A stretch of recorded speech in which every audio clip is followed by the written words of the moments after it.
What is up, guys? It is Powerbang. Welcome back to another PUBG Mobile episode, and you guys have been highly requesting tips, tricks, guides, advice, all kinds of stuff because you've seen my gameplays and you know you want to get chicken dinners just like Powerbang does. So guys, I've won quite a few games now in solos and duos and squads, and I'm going to share some of what I have learned on PUBG Mobile with you so that you got the fundamentals down to be a solid player with a chance to win the game every single time you hit the battlefield. My first tip is actually probably something that you wouldn't expect me to say, and that is to jump into the action. You guys need to hit the ground running, get into as many gunfights as possible, hit the high population areas on the map instead of wallowing around in, the bushes somewhere, hiding in houses, laying down prone in the field, hiding behind trees. That's all fine and good once you've learned how to play and you know how to aim and you know how the guns work. But until you gain that valuable experience, it's much better for you guys to have quick games because you're gonna get killed, but it's much better to hop into the action, figure out with trial and error, with learning from experience how it is to be able to play PUBG effectively. You're gonna learn a lot of stuff really quickly because, quite simply, you're gonna do stuff wrong. You're gonna get shot in the face, and that's okay. Don't feel pressured just because you saw your buddy post a chicken dinner screenshot that you've got to go out and do the exact same thing or your manhood is in question. That is not the case. Go out, get slayed, get destroyed, but drop into high pop areas like the military base, like Pochinki, like the school. Make sure you're getting into the action, engaging people early on. Don't be reckless. I'm not saying just run in crazily, but go into these areas with a load of people. That way you can get the practice that you need in order to get better. There's no way to practice in PUBG, so the only way to get good is by playing and putting in the hours. My second tip for PUBG noobs is going to tie in with the first, and that's how to drop in effectively with your parachute and get to where you want to go. Remember, you want to aim for areas that are going to have a higher population at the start. This will get you the most practice and also allow you to gain a big leg up on your competition early because you'll be able to loot a bunch of enemies once you eliminate them, and also loot the surrounding areas that are all yours now. As a general rule, aim for areas on the map that have big names, such as cities. A big factor on where you drop will depend on the path of the plane, which is randomly selected each and every game. The plane will not always travel over the same areas or in the same direction, so going to the same place every single game will not be effective, and you should not plan on that. A few notable places on the map are the school, Pochinki, and the military base. Pochinki and the school are the better options of these due to their central location on the map, and generally speaking, you'll spend far less time worrying about your positioning and whether or not you're in the safe zone. Pochinki and the school are almost always near the first couple of circles, so they're my top two choices to land, with school being the favorite due to being able to control the angles in which you fight much more effectively when you do get into that firefight early on. We can discuss more about this later, but now let's talk about how to get here. Check the path of your plane as you're flying into the island and select a drop location that's accessible from the path the plane will travel. You need to get good at geometry to quickly gauge how far away something is, but I've got a couple of easy tricks for you. You can open the minimap by clicking it. Zoom in by pinching it just like you would in your photo gallery.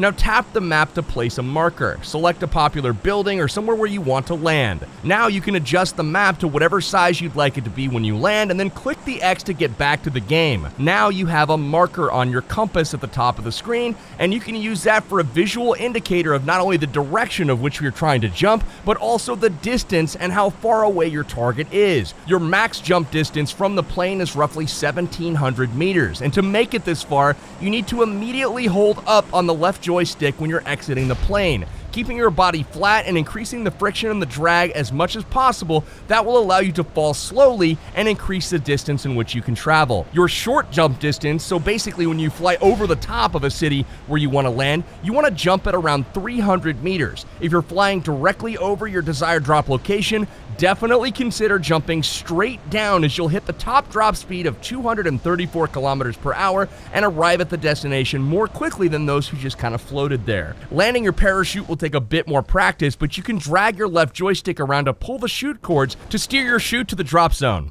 Aim for roofs and balconies if possible and enter from the top down, as it's easier to hold the ground from enemies entering in through the ground floor. My last little tip for gauging distance from the plane is to look at the mini-map again. Use the thick grid lines. Each square is 1,000 by 1,000 meters, and the smaller, lighter square inside those big squares are 100 by 100 meters. This will help you much more quickly judge if a location that is far into your flight path is actually in range of the plane, or if you should seek another target to drop in on. My number 3 tip for PUBG noobs is to understand your heals and your boosts, how they work, when to use them. I'm going to give you guys some clues on that right now. There's 3 types of heals. There are bandages, there's first aid kits, and there's med kits.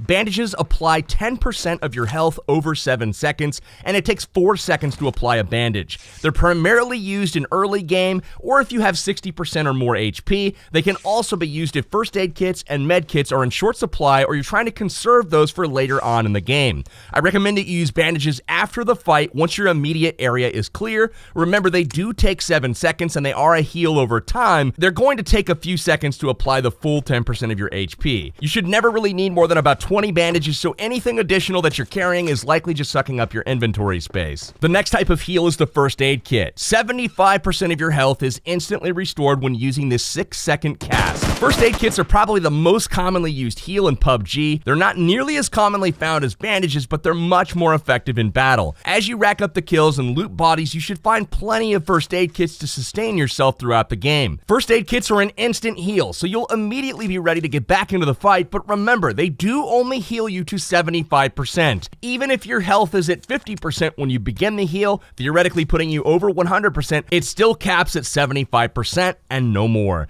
You'll want to pair these with some boosters like energy drinks or painkillers, which we'll talk about in a moment, to regenerate your HP to 100%. When looting, always make room to take first aid kits and med kits. You never know when they'll save the game for you. Speaking of med kits, 100% of your health is instantly applied when you use this 8-second cast. Med kits are one of the few items in the game that can help you reach full HP, and it's the only one that can refill your HP instantly. I shouldn't need to describe how highly valuable that is. These do not need any boosters with them in order to do so. Med kits are extremely rare and should always be picked up if you come across them. There's nothing like making an enemy player have to kill you multiple times because you can completely regenerate your entire health bar during a fight. Just remember that casting this med kit takes quite a long time, coming in at 8 seconds, so make sure you have some cover from your enemy and can also view them if they do decide to rush you and try to take you out. Now, healing I feel like is pretty intuitive to most players. You've got hit points. Healing replaces your hit points. If your hit points get to 0, you die. The game's over for you. But boosting is a little bit more subtle, and it requires a little bit more explanation. So let's talk about the 3 different boosts.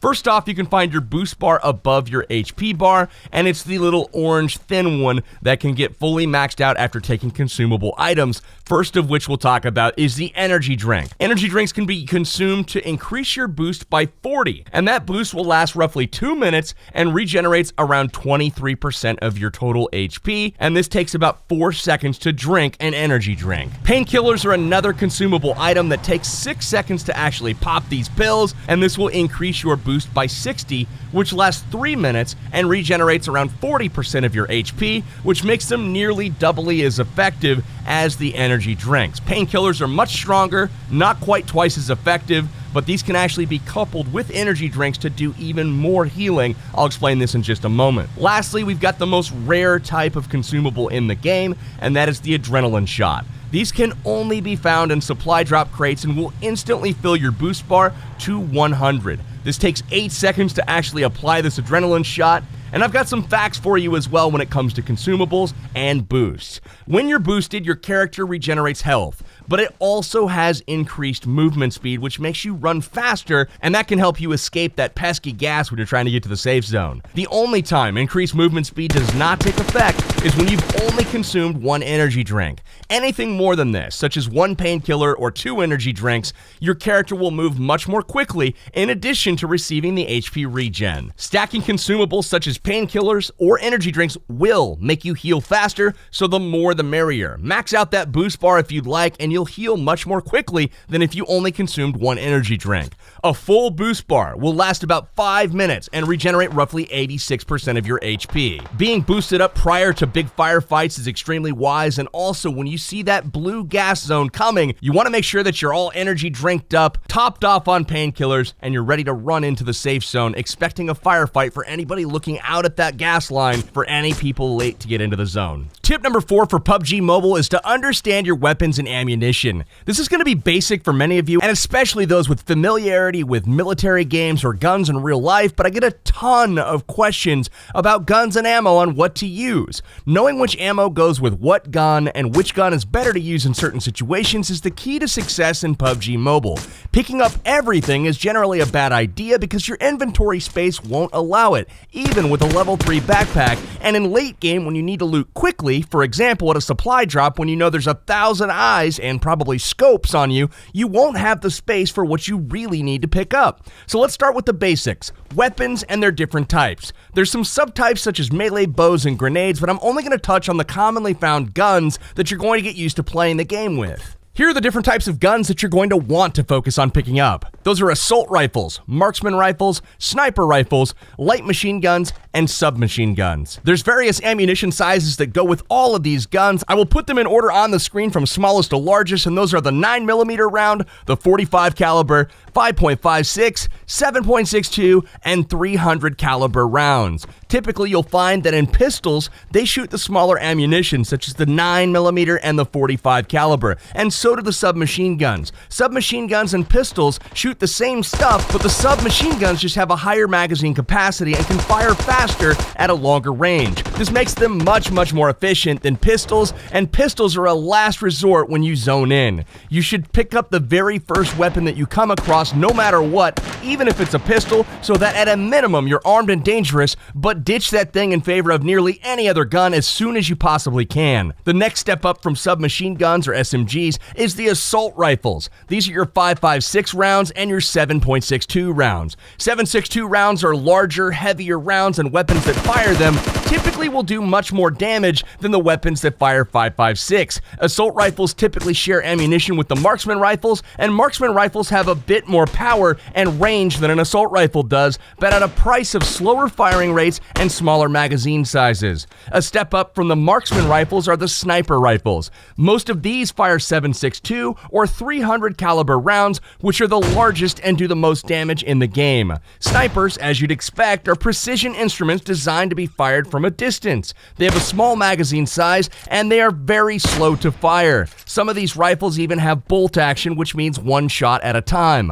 Lastly are the light machine guns. There's only a couple of these in the game, and they have the largest magazine sizes and can put down a lot of firepower. They sacrifice some of the precision of an assault rifle, but they offer a ton of damage and fewer reloads, albeit when they do reload, it takes a very long time. Light machine guns are fairly uncommon. The ideal loadout for nearly every PUBG Mobile situation entails an assault rifle of some kind, so be on the hunt for ARs early along with 5.56 ammo and 7.62 ammo. Pick up all of that you find, and once you figure out what weapon that you're going to be toting around, you can ditch any unnecessary ammunition. In order to ditch items and actually remove them from your inventory, all you have to do is click the backpack, click and hold the item that you want to get rid of, and drag it off of your inventory screen onto the ground. Once that's done, it's gone out of your inventory, and you can actually help other people out by giving them things like med kits if they need them. You click and drag them onto the ground at your feet. Somebody else can actually loot that item. Tip number 5 for PUBG noobs is to understand your armor and the levels that go along with them. There's 2 types of armor in this game. You can get a vest, you can get a helmet.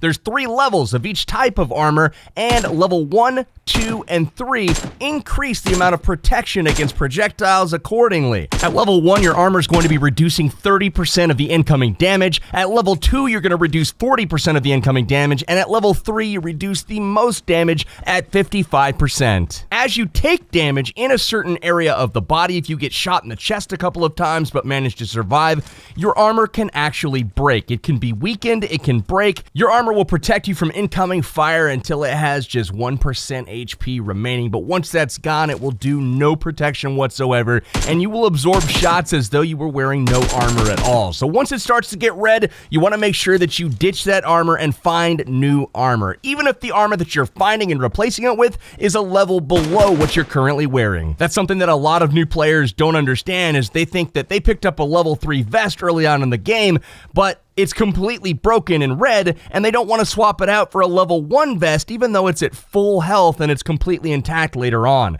Keep an eye on your armor no matter what level it is, and if it does get broken or red, there is no repairing it. You can only swap it out with the loot from somebody you killed or somebody that died, or you can find it in a building or out in the field or somewhere in the world. Make sure that any loot that you do pick up off of somebody that you shot, that you didn't actually break their armor while shooting them, because you might be swapping out broken gear for broken gear. Tip number 6 I have is to pay attention to your inventory and make sure you maintain a clean and orderly backpack. You can do this by refraining from picking up every single piece of loot that you come across and only taking things that you know you're going to include in your loadout. These types of things include the guns that you plan on using, as well as only the ammunition that goes to those guns and only the attachments that go to those guns as well. Oftentimes, as you move away from early game where you've got a certain group of weapons and you find better weapons later on, that means you want to drop the first set of weapons that you got in addition to the ammunition that went with them or the attachments that went with them if they're not compatible with the current weapons that you have in your loadout. The only exception to this is if you're looting for your teammates, if you're squatting up or playing duos, and you're going to eventually drop that inventory for them at a different location.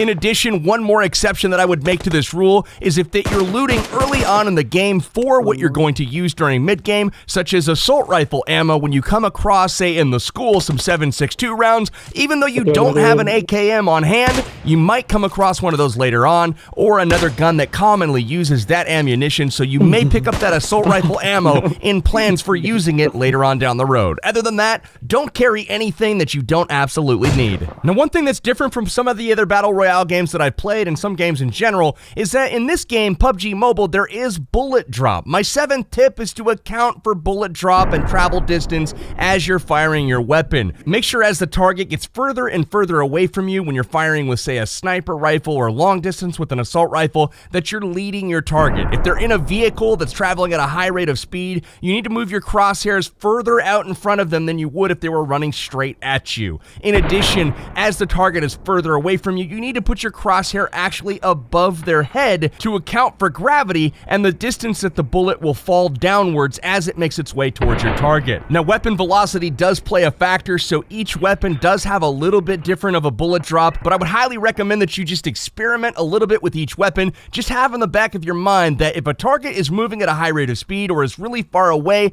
you need to compensate for that distance or that movement with your aim and put that crosshair a little bit differently above or to the side of your target, or both. Now, here's tip number 8 for PUBG noobs, and this is probably the most important of the video, so pay attention. You have to respect the gas, but also use the safe zone to your advantage. Positioning inside and outside of the safe zone is incredibly important, especially during late game. Recognizing when you need to move and when you should stay put are key decisions you'll need to make, and they'll oftentimes be the reason for your victory or defeat. The first thing to realize is that the white circle on the map is the safe zone. Inside of this circle, you are safe and cannot be hurt by gas. A timer will count down to 0, and a larger blue circle will collapse from the outer regions of the map and collapse towards the white circle. Everything outside of the boundaries of the blue circle is in the gas, and the gas will do damage to your player over time, and it will kill you pretty quickly. Some things to take note of.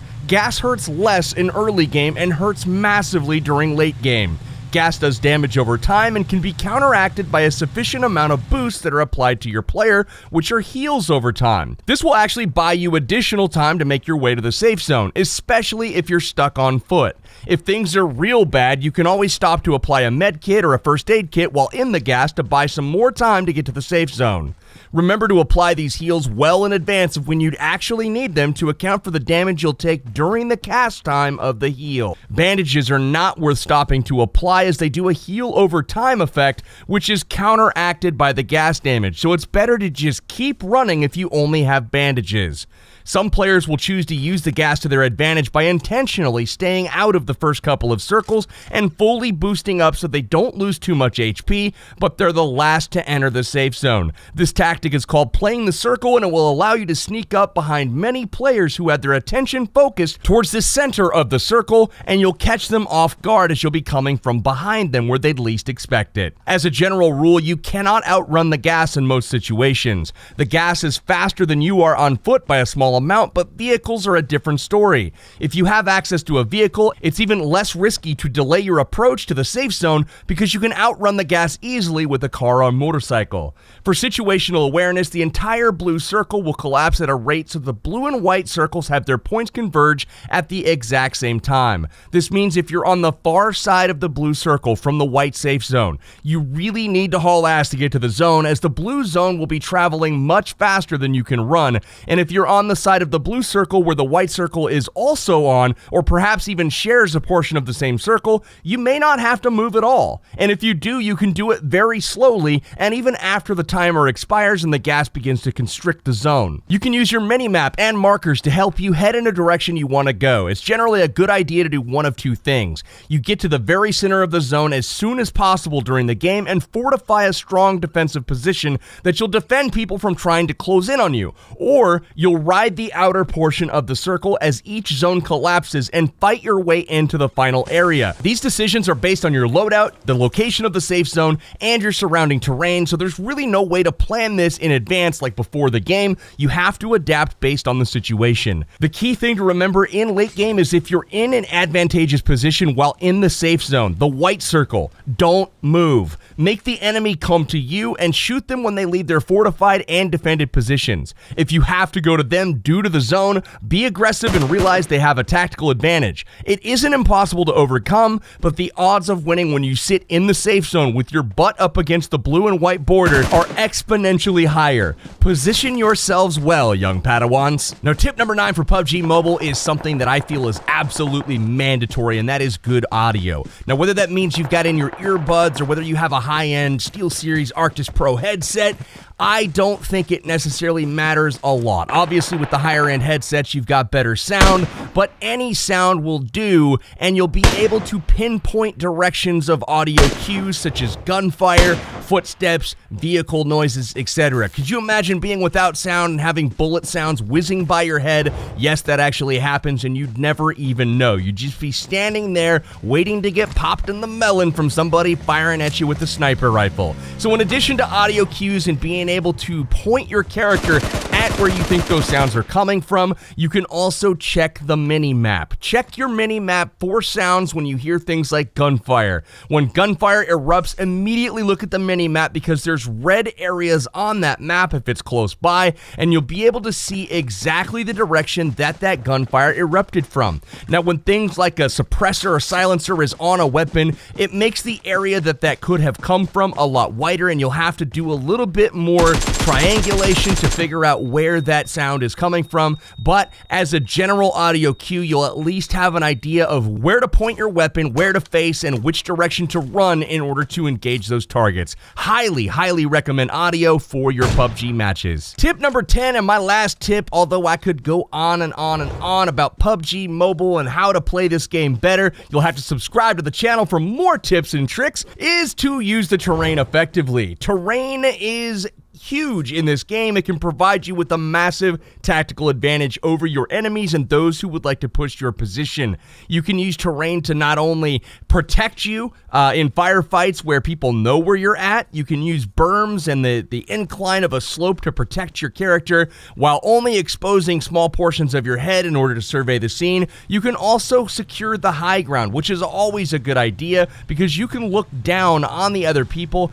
having a tactical advantage of shooting downward towards them rather than trying to shoot upwards at somebody that can easily duck behind a ridge or the crest of the mountain. In an ideal situation, you want to position yourself to be able to look with great lines of sight and vision in a particular direction, especially a direction that is going to be high traffic and very likely the enemies will come from, while at the same time having behind you, the way you're not facing, protected, and you not only being, not visible, but also having the ability to to see a long distance in that direction as well by simply popping up now and again to clear the area. You'll see here on the screen that I've got a perfect position, and I'm able to hold this ground silently, stealthily, and effectively. As people charge up to be in the safe zone, I'm able to wipe them off the face of the map without them ever knowing I was there. So guys, that is going to do it for today's episode on PUBG. I wanted to give you guys that are beginning the game, just picking it up, which is a lot of us. The game just came out a week ago, so don't feel sad, don't feel ashamed that you're a noob,